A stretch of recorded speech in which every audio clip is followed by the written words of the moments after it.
aja dulunya udah nggak ada. Baik, ada pertanyaan silakan. Ada lumayan waktu nih. Penting tidak ilmu ini? Oh, target dulu ya. Kalau nggak ada target nggak bisa. Boleh maju sedikit, Kang? Nah. Bismillahirrahmanirrahim. Assalamualaikum warahmatullahi wabarakatuh. Waalaikumsalam warahmatullahi wabarakatuh. Terima kasih, A. Sama. Izin bagaimana menyikapi karakter orang dengan wilayah yang berbeda-beda, A. Karakter orang dengan wilayah berbeda-beda. Ada yang kelihatannya gampang marah tapi mudah lupa. Tapi ada yang kelihatannya susah marah tapi sekalinya marah kelihatannya agak bahaya. Itu yang pertama, A. Kebetulan mungkin kalau saya secara pribadi agak jarang ayah, mungkin karena wilayah juga memang jarang marah, tapi ketika marah tuh khawatir meluapkan kemarahannya itu agak berlebihan, seperti itu. Nah, bagaimana? Baik. Jadi ada 4 jenis. 1, mudah marah, susah lupa. Ini paling jelek. Udah mudah marahnya enggak berhenti-berhenti.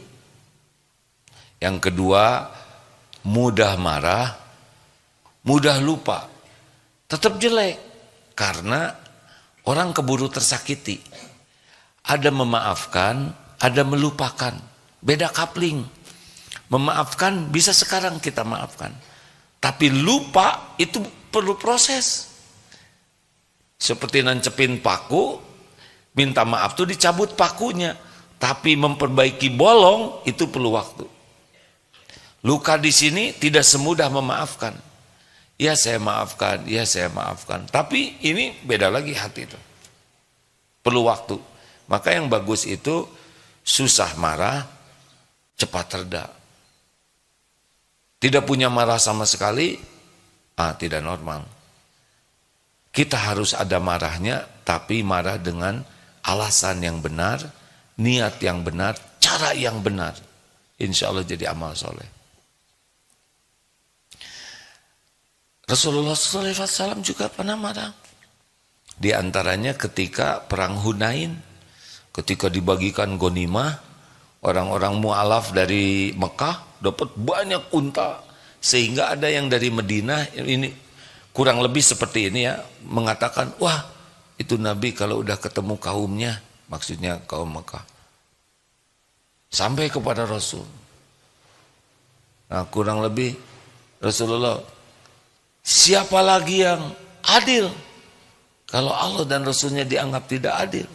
Mereka pulang dengan kambing dan unta, kalian pulang dengan Rasulullah. Nangis tuh.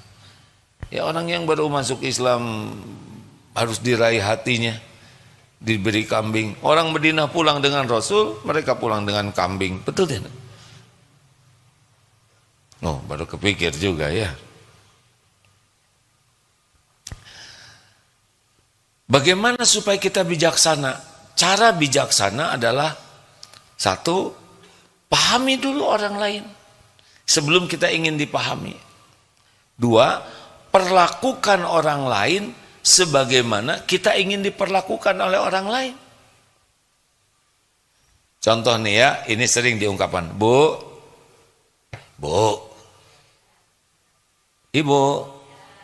Ibu kalau bikin salah mau dimarahi oleh suami atau tidak? Mau dimarah atau diacuhkan atau dinasehati dengan lemah lembut, Bu? Nah, dimarah mau tidak? Tolong jawab. Kalau ibu melakukan kesalahan, ibu mau tidak dimarah oleh suami?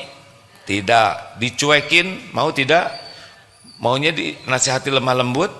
Dinasehati dengan kasar, mau tidak? Dengerin, Pak, catat. Dinasehatinya mau di depan anak-anak, di depan orang lain atau secara pribadi? Tidak mau di depan orang? Catat. Oke. Jangan nasehatin istri di depan anak-anak, ya.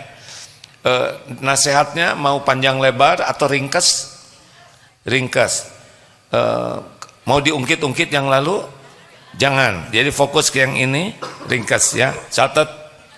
Jangan bertele-tele kalau ngasih nasihat. Nggak usah diulang-ulang gitu ya Bu ya. Apalagi ngungkit-ngungkit, pantang gitu Bu. Catat. Ya. Udah dinasehatin, apakah ibu mau dimaafkan? Dimaafkannya sesudah minta maaf atau sebelum minta maaf? Kan? Jawab, sebelum minta maaf. Jadi sesudah kita menasehati dengan ringkas, lemah lembut dan tidak bertele-tele, langsung dimaafkan. Gitu kan Bu maunya? Udah gitu mau nggak ibu dikasih tambahan uang oleh suami? Mau tambah uang. Ini ada dalilnya Pak. Ali Imran ayat 134. Wal kadhiminal ghaidha, menahan amarah, dimaafkan, wal afina 'anin nas, wallahu yuhibbul muhsinin, berbuat baik. Catat Pak. Catat nggak ada kata terlambat. Jadi itu tuh maunya ibu begitu ya. Pertanyaan terakhir boleh Bu? Kalau ibu sama suami gitu enggak? Nah. Ayo tadi mau jujur nyata, giliran yang terakhir insya Allah ya. Nah gitu Bu, bijaksana tuh perlakukan. Sekarang kalau suami salah, ibu nggak ada marah, lemah lembut. Kemudian bicaranya juga di tempat sembunyi, kalau perlu di kamar kecil ya. Kemudian langsung ibu maafkan. Pokoknya apa yang ibu inginkan, itu ibu yang lakukan. Itu bijaksana. Jangan cuma ingin menderita. Kalau kita ingin dan kita tidak melakukannya, kita menderita. Ya, silakan Kang. Waalaikumsalam warahmatullahi wabarakatuh. Kalau pernah bilang kalau salahnya 2 ya level marahnya 2, jangan salahnya 2 level malahnya 5 misalnya. Terus dikata, emang saya pernah ngomong gitu? Ya udahlah nggak apa-apa, silakan. Saya juga baru dengar itu perkataan. Itu gimana kalau di kantor misalnya ada teman-teman karyawan yang sudah diajarin, sudah diarahkan masih tetap salah, terus kadang-kadang kita kesal juga. Itu aja. Jadi terima kasih. keluarkan aja ya. Ajak bicara baik-baik ya. Jadi tegas itu kata kuncinya 2, 1 fakta, 2 aturan. Itu kuncinya. Yang solusinya faktanya apa, aturannya apa, udah selesai di sana. Misal santri, ini susah ya di sini. Kalau di Eko tuh kan ada kolam di mihrabnya. Jadi gampang, santri boleh ngobrol, tapi yang ngobrol berdiri. Setuju tidak? Setuju. Ada yang keberatan? Enggak, selesai itu ya, yang ngobrol berdiri. Kalau kelas 3 berdirinya di kolam, karena kelas 3 harus jadi contoh. Setuju tidak? Setuju. Ada yang keberatan tidak? Udah pegang aja. Ada yang ngobrol? Saya dengar ada yang ngobrol. Silakan acungkan tangan, mungkin penting atau tidak, ngacung yang ngobrol. Alhamdulillah, ade jujur, bagus. Ya, terima kasih. Bagaimana, kenapa ngobrol? Salah atau tidak? Ya kami salah. Berdiri mereka. Ini ade mau kemana? Saya ke kolam. Mau apa? Saya kelas 3. Oh ya silakan. Selesai urusannya ya. Nggak usah. Ini anak siapa? Ha? Ngelawan terus. Mau apa ngobrol begitu? Nggak mau apa marah-marah. Tinggal silakan. Kita kan tidak perlu menghukum. Kita membuat orang memikul konsekuensi dari pilihannya. Karena milih ngobrol, maka konsekuensinya berdiri. Kita tidak menghukum, hanya membuat dia memikul apa yang dia pilih. Jelaskan aturannya. Ini aturannya, regulasinya. Kalau salah pertama ini, salah kedua kalinya ini, salah ketiga begini. Ingat teori piring pecah, prank piring pecah, bibi. Aduh, kamu ini mau menghancurkan rumah tangga ibu. Ini marah atau tegas? Masa rumah tangga hancur gara-gara piring? Rasanya belah kepala ibu melihat kamu. Belah enggak? Isi ibu udah pernah ngerasain belah belum? Ini kan marah karena enggak jelas. Ciri marah itu tidak jelas dan zolim. Kalau tegas bagaimana? Prank. Suara apa Bi? Maaf Bu, piring pecah. Fakta. Gimana pecahnya? Ya barusan saya sedang enek gitu, saya banting aja. Piring yang keberapa, Bi? Piring terakhir, Bu. Maksud Bibi udah satu lusin pas hari ini, ya. Bibi ingat tidak perjanjian kerja di rumah Ibu? Ingat, Bu. Gimana? Kalau piring atau gelas pecah satu lusin berarti saya harus berhenti kerja di sini. Itu kejadian kita ya, Bi. Bibi ngerti nggak artinya? Ya ngerti, Bu, berarti saya hari ini udah selesai kerja di rumah Ibu. Maafin ya, Bi, itu kesepakatan kita ya. Ini sedikit pesangon. Mudah-mudahan di tempat lain Bibi bisa lebih hati-hati. Dan terima kasih selama seminggu Bibi kerja di rumah saya. Banyak kesan yang mendalam. Terima kasih ya, Bi, dan maafkan saya. PHK jalan, nggak usah pakai marah ya nggak. Terus marah keperluannya apa? Marah itu kan keperluan memuntahkan kekesalan kita aja. Hasilnya sakit hati. Ada yang karyawan dimarah terus ngebunuh majikannya, Pak. Loh, ada itu.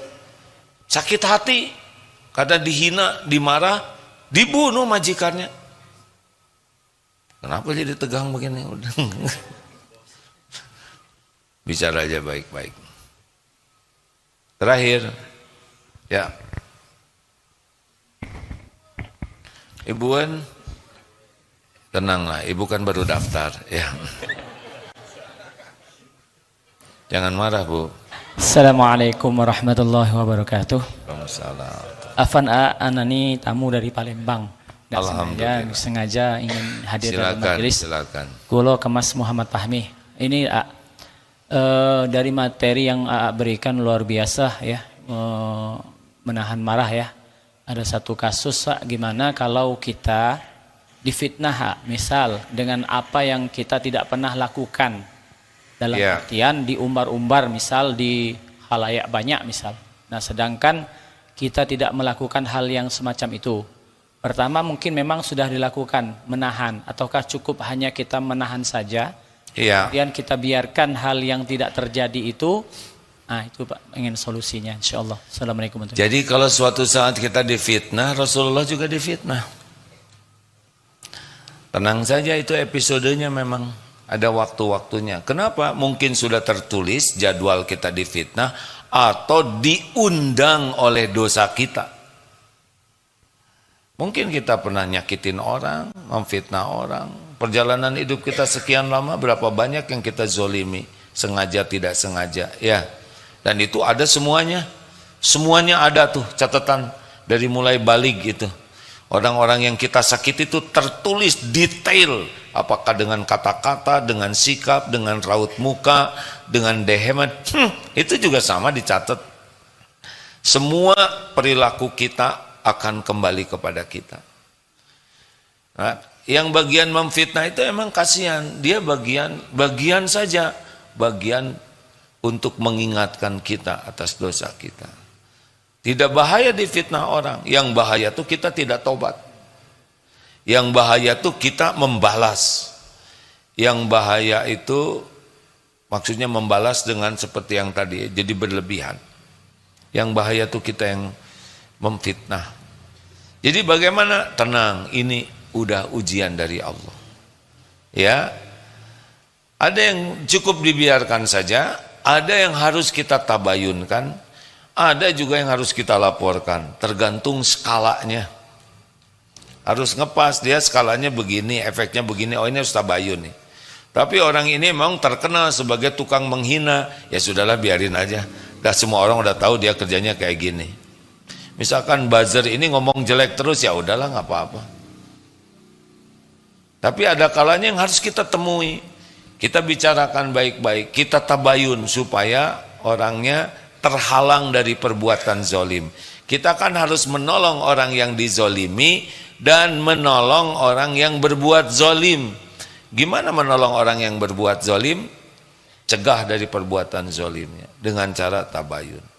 Mungkin ada kalanya ini fitnahnya sudah tidak baik, akan merugikan banyak orang, lembaga, laporkan kepada yang memang berwenang untuk menyikapi dengan adil. Jadi proporsional. Proporsional itu adil. Tapi yang paling penting tobat, karena semua kepahitan diundang oleh dosa kita sendiri. Kenapa kita susah tobat? Karena kita merasa sebagai korban. Padahal kita ini korban keburukan diri kita sendiri. Wa ma asobakum min musibatin fabima kasabat aidikum wa ya'fu an katsir. Tak ada satupun musibah yang menimpa kecuali diundang oleh tangan kita sendiri. Makanya menghadapi fitnah itu tobat harus banyak. Rekan-rekan sekalian, hari ini hari Kamis, alhamdulillah sudah selesai nih waktunya. Kita jumpa nanti malam insya Allah, nanti sore kajian Al-Hikam, dan nanti malam kajian Ma'rifatullah. Ya, kita tutup dengan doa akhir majelis. Subhanakallahumma bihamdik asyhadu alla ilaha illa anta astaghfiruka wa atubu ilaik. Assalamualaikum warahmatullahi wabarakatuh.